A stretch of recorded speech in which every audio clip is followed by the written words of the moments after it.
1. Welcome everyone to the Board of Directors meeting. We, the consultants, will be sharing our findings and analyses with you today for both companies, including Loblaws and Tesco. Let's start with a brief introduction. Here with us today, discussing the Loblaws side, we have Jason, Alan, Stephanie, Jackie, Zishwan, and myself, Mitchell. And with us on the Tesco side is Hasim Yunju, Abdul Post, and myself, Cameron. Let's begin with a brief overview of the company. So the organization was founded in the year of 1919. The purpose of Loblaws was to start a grocery store business that would help provide and serve the communities, but it's evolved into providing services for their pharmacy, cosmetic, and gardening divisions. In terms of the sheer worth of the Loblaws organization, they have a market share of 27.2% and an overall net worth of $35 billion. Loblaws has not only expanded geographically, but the ownership of different retail chains and brands. Some of the retail chains and brands you may recognize are shown in the photo on this side. The last major acquisition of Loblaws was the acquisition of Shoppers Drug Mart in 2013 for an amount of $12.4 billion. Tesco was also founded in 1919, which brings over 100 years of business strategy and expertise. The founder, Jack Owen, believed in putting affordable food in the reach of everybody. They also went from providing communities with groceries to having ventured into opening pharmacies within their stores, to producing their own products within food, cosmetics, clothing, and then also supplying customers with the ability to use their telecommunications network, Tesco Mobile. From expansion, they have different brands and retail chains that cover most aspects of the average person's daily life. They have a strong market share of 42.3% and an overall net worth of $36.5 billion. And the largest, most recent acquisition was Mobcast for $7 million in 2012. What are the feasible alternatives? So for this case, we are looking into two alternatives for both organizations: a joint venture, which entails pooling their resources and expertise to achieve a particular goal, or a strategic alliance, which entails an arrangement to undertake a mutually beneficial project while each retains its independence. Well, by utilizing the following analysis, we will discuss the best alternative for this case at the end of the presentation. The situational analysis. To begin, let's move to the situational analysis for Loblaws. So Loblaws' mission is to be Canada's best food, health, and home retailer by exceeding customers' expectations through innovative products at great prices.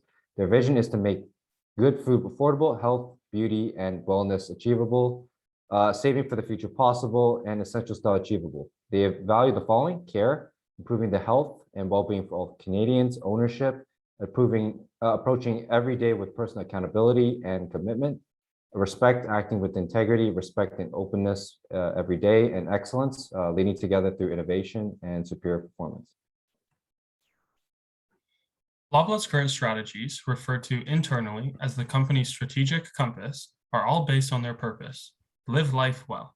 Loblaws strives to be the best in the food, health, and beauty industries by delivering high-quality products, remaining the leader in corporate social responsibilities, and by maintaining excellent ESG practices, which will be touched on later. So some of the key success factors. So Loblaws provides convenience to their customers. 90% of Canadians live within 10 kilometers from a nearby location. Loblaws reward program called PC Optimum offers no annual or monthly fees, and customers earn PC Optimum points to spend on anything in their stores. Currently, they have a strong customer base. More than 18 million PC members are enrolled, and 3 million being PC MasterCard holders. So besides the general employees of Loblaws, some of the main internal stakeholders in the organization can be seen below. These individuals are entitled to stock and dividend-based compensation due to position and seniority. However, this does not bode well for lower-level employees who are working on the front lines during the pandemic. Recently, Loblaws increased the payment to the shareholders, ignoring the compensation of the frontline employees who could really use the extra money. When it comes to external stakeholders, the major investors in Loblaws can be seen below. The organization has many different organizations that it's affiliated with, from saving animals, wildlife preservation groups, to reducing the number of plastic chemicals in the environment with the environmental reform groups, and working with women's mental health groups to support them as well. Loblaws affiliates groups that share their similar values and respects. Here are the other accolades of Loblaws that relate to their corporate social responsibility: best diversity employers, and also top young employers. So with SWOT analysis, some of Loblaws' greatest strengths include being Canada's leading retail and pharmacy chain and having wide geographic coverage with excellent experience in the market since 1919. As mentioned earlier, they're also associated with numerous large private brands, and they've acquired various subsidy chains. Another strength is Loblaw's economies of scale, which is a big factor in their profit generation. One of the weaknesses Loblaws currently faces is having numerous large and complicated stores. Much of their plant capacity is not fully utilized, and they operate under way too many banners, resulting in a lack of management and having no clear strategic direction moving forward. They also have minimal access to global distribution capability, and their product prices are relatively higher than other competitors, which may drive consumers away. Loblaw's growth opportunities vary heavily. In one sense, they can expand in new geographic markets or enter other joint ventures to expand their market coverage. On the other hand, they can shift their efforts to the online platform, focusing on online sales. A new management team and business plan will severely help in aiding these new opportunities. Threatening Loblaws are Sobeys, Co-op and Safeway, other large grocery retailers. In addition to this, the respective industry has a low growth rate of 1%, while Walmart stays at the top. Finally, a main threat from consumers today is that people's attention is starting to shift to local produce and farmers markets. For situational analysis of Tesco's to begin, the mission statement is low price but exceptional quality. Also, the vision is to be the most highly valued business by the customers we serve, the communities in which we operate, our loyal and committed colleagues, and of course, our shareholders. The values are being customer focused, which involves understanding their customer base and catering to the community they are in, caring for all, and a little help makes a big difference. Current strategies. Tesco has always believed in acquiring loyal customers and regaining stakeholders' trust. It aimed to reach customers from all financial backgrounds, so it launched two of its own sub-brands, Tesco Finest for all affluent customers and Tesco Everyday Value for the rest of the crowd. Tesco also launched the Club Card in 1995 as a membership card to maintain customer loyalty and keep them coming back. The card operates on a point-based system with discount on products and other subsidiaries like double data on Tesco mobiles. Tesco finally overtook its competitor, Sainsbury, to become number one in the UK. Key success factors. Tesco is one of the biggest multinational conglomerate companies in the world. Tesco provides goods with a fair and a reasonable price by entitling their customers with the low prices. Tesco is promoting the company in a few efficient ways, such as Club Card, benefits, home delivery services, and discounted products. Tesco also established some crucial business formats, which eventually gave them success. They are widely popular now since the start of phase in 1996. Some of them are known as Tesco Metro, Tesco Express, Tesco Extra focused stores in varying locations, but many on petrol stations and forecourts. Internal external stakeholder of Tesco. Besides the general employees of Tesco, some of the main internal stakeholders in the organization can be seen below.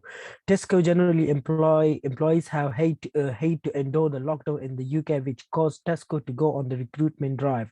In turn, they decided to let 16,000 employees, which they took on during the pandemic, to keep their jobs. When it's come to the external stakeholder, the major investor can be seen below. The organization has many different other organization that is affiliated with supporting local community by providing jobs and doing charities. On the other hand, Tesco is making the worker educated and fully skilled in their own department. Also, Tesco has been working for the labor and human rights for the many years. SWOT analysis of Tesco. Some of the Tesco greatest strengths include being a UK leading retail and grocery store, having wide geographic coverage with an excellent experience in the market since 1919. As mentioned earlier, they also have the largest number of suppliers and have the highest market share. Another strength for Tesco is their diversity in terms of stores, such as their superstores, which provides all of their product range, and Tesco Express, which operates as much as smaller convenience store, providing mostly daily essential, a key factor in their range of sourcing.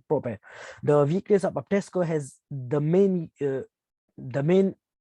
weakness of Tesco is to be failed in the US and Japanese market. Also, the challenge faced with their Club Card Most notably, Tesco has previously been involved in many accounting fraud scandal, which may be red flag to corporations who are considering working with them. Some of opportunity at Tesco include the launch of MGAC store, which is discount store made to compete with the companies like Aldi and Lidl. Another opportunity is launching their brand in emerging markets such as Turkey, Indonesia, and South Korea. Also, Tesco has alliances built within other brands as well, implementing and improving online shopping. Finally, the threat to the Tesco would be having huge competition in the supermarket from Asda, Aldi, Lidl, Sainsbury, and Waitrose. Also, Tesco still faces impact on the Brexit deal, which impact their relationship with the European market, seeing as they have their store across the whole over the Europe. Some of the main IFRS principles that are used by both companies can be seen below. Beginning with IFRS 15, both Tesco and Loblaws recognize revenue when control of the goods or services have been transferred. Specifically, they recognize revenues as sales less expected returns. Next is inventories. According to IAS2, inventory should be recorded at the lesser of cost and NRV. Both companies measure and recognize inventory in the same way. They both use the weighted average cost method, which best estimates the flow of their products. In addition, any necessary write-downs to inventory are expensed. Followed by inventory is IS21, the effects and changes in foreign exchange rates. In order to deal with fluctuations in foreign currencies, Loblaws uses derivative instruments in the form of futures and forward contracts in order to minimize cost volatility. Tesco also uses forward foreign currency contracts. However, they also use a purchase currency option, which is a major difference between the two companies. The next IFRS standards utilized by both companies on many occasions is IFRS 3, business combination. In the case of both companies, they account for all business combinations by applying the acquisition method.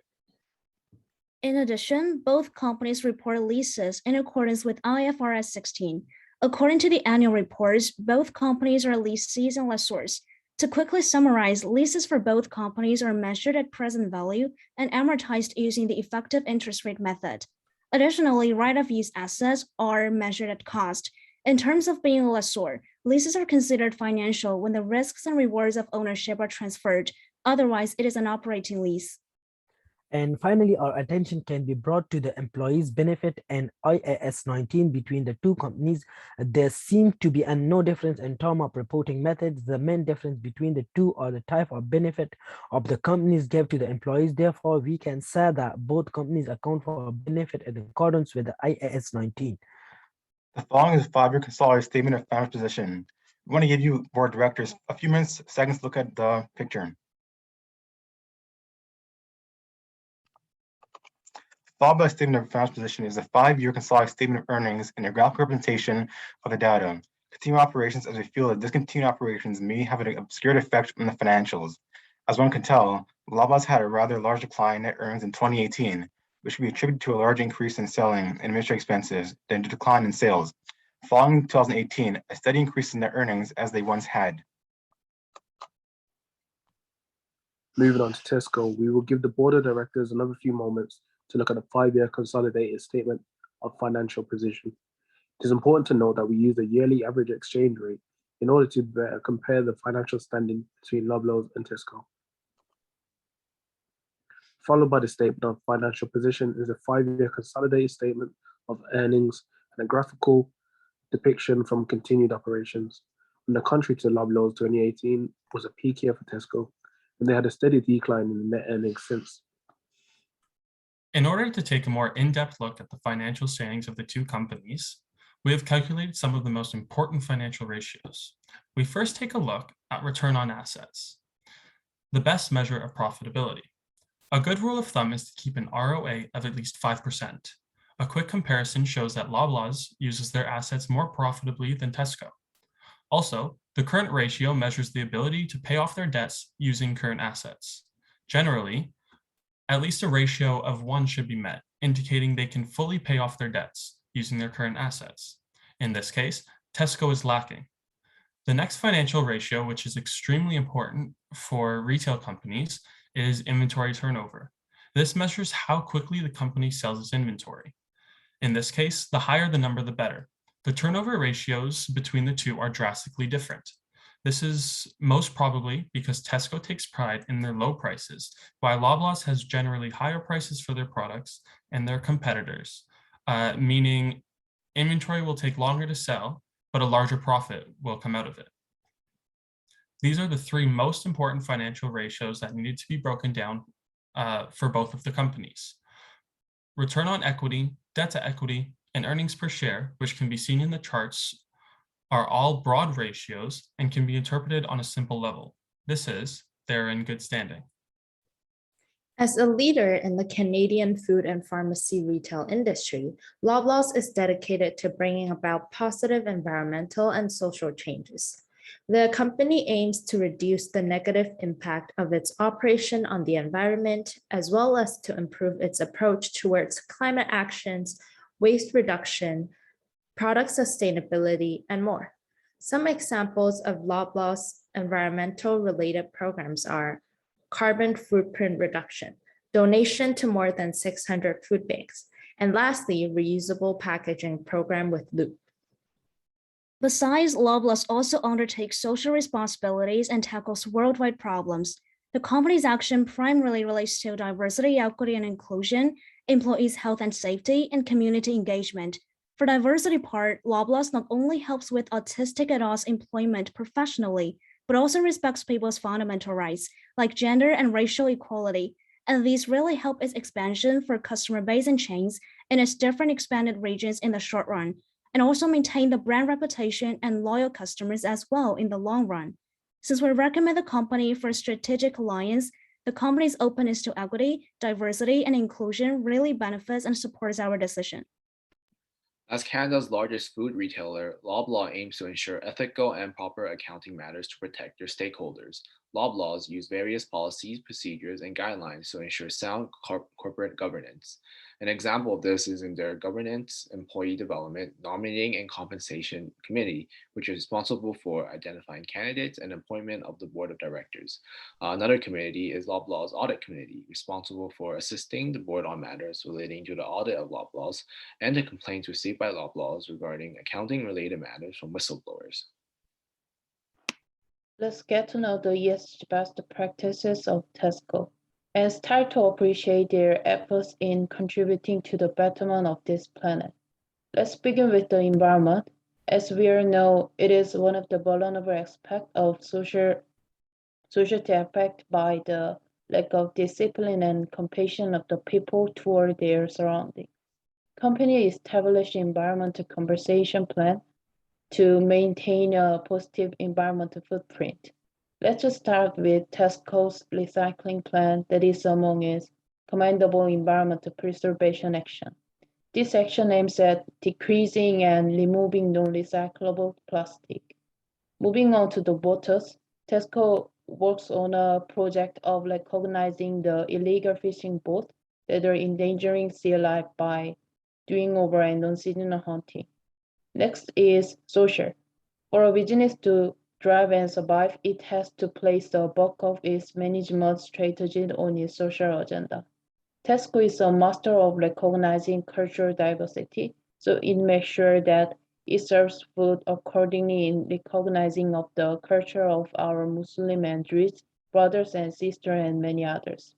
In terms of employment, it also eyes on opening more job opportunity to the youth. Lastly, governance. Tesco is a corporation made by a set of board of directors, chief executive officer, chief finance officer, and chief operating officer, and these are the individuals responsible for running the company successfully. Adherence to laws and other relevant regulations, given that these are multi-relation companies, is one of the first things that these companies consider.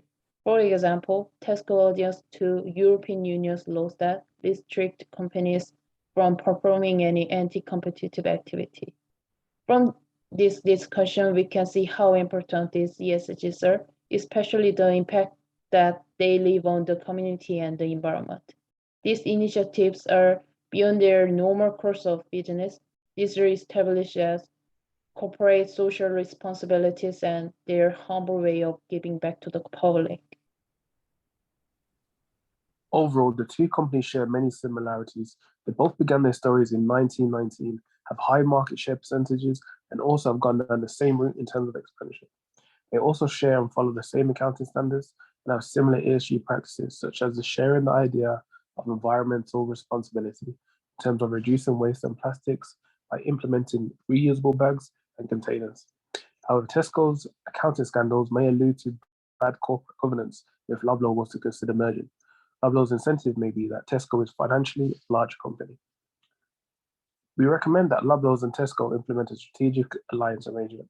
This is a collaborative agreement between Loblaws and Tesco where both companies agree to pursue mutually beneficial goals while remaining completely separate entities. The reason for this is that both Loblaws and Tesco are high-performing retail and pharmacy chains. Implementing a strategic alliance arrangement will allow both companies to maintain individuality while pursuing their shared goal, regional expansion. In course of pursuing their shared goals, Loblaws and Tesco may share their resources, combine their expertise, knowledge, and distribution channel, allowing them to fill gaps in their respective operations. Our group believes that a joint venture is not a viable option because with the COVID-19 pandemic, channel conflicts and tax exchange rate complications may occur. We hope the board of directors have enjoyed the presentation and are now more informed of the two companies. Following will be our references. Thank you.